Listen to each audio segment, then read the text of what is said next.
ఇది ఎట్లుందంటే అధ్యక్ష, దేవుడు ఒకసారి స్వర్గానికి ఒక ద్వారం కట్టాలని చెప్పి ఆలోచన వచ్చిందంటే నారదుడు చెప్పినంట అధ్యక్ష, పోయి ఏమని ఒక ద్వారం కడదామని చెప్పేసి అంటే దేవుడు ఐడియా బాగుంది అని అన్నాడంట అధ్యక్ష. ఇది దయచేసి అధ్యక్ష అందరికి బాగా సంబంధించినది అనమాట. సో నారదుడు ఏమన్నా అంట, స్వామి నేను భూలోకానికి పోయి వచ్చిన, ఇక్కడ కొత్త సిస్టమ్ ఉంది, ఇక్కడ మీరు చూస్తే ఏదో నచ్చిన వాళ్ళకి అందరికి ఇస్తారు, భూలోకానికి పోతే మాత్రం టెండర్ సిస్టమ్ ఉంది.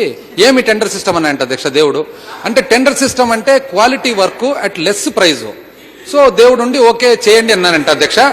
మరి చేయమన్నప్పుడు ఒక్క నిమిషం అధ్యక్ష, చేయమన్నప్పుడు నీ ప్రకారమే పో నారదా అంటే అప్పుడు నారదుడు గ్లోబల్ ట్రెండర్స్ ఫ్లోట్ చేసిన అంట అధ్యక్ష.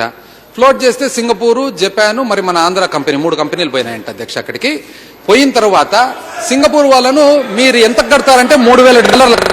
$3,000 ఎందుకు అని దేవుడు అడిగితే అప్పుడు సింగపూర్ వాళ్ళు అన్నారంట అధ్యక్ష, $1,000 మెటీరియల్ కు, $1,000 లేబర్ కు.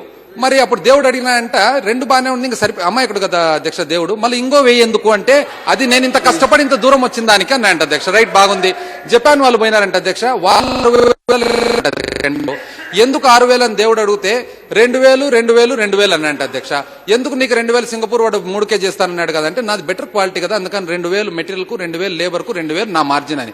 మన ఆంధ్ర కంపెనీ పోయిందంట అధ్యక్ష, వాళ్ళు 9,000 అన్నారంట. దేవుని కోపం వచ్చిందంట అధ్యక్ష. సింగపూరు, జపాన్ వాళ్ళే 3కు 6కు చేస్తే మీరేంది 9 అంటే అప్పుడు మన ఆంధ్ర కంపెనీ వాళ్ళు నారదుని దగ్గర పోయి ఒక్క నిమిషం నాకు కొద్దిగా అక్కడ అవకాశం ఇస్తారా దేవునితో మాట్లాడదానికని అవకాశం ఇస్తే అప్పుడు దేవుని చెవులేకపోయి 9 ఎందుకు అని దేవుడు అడిగితే ఒక 3 నీకు, ఒక 3 నాకు అన్నాయంట అధ్యక్ష.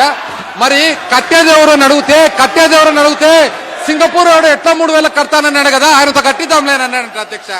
ఏది ఏమైనా అధ్యక్ష, ఏది ఏమైనా కూడా ఒక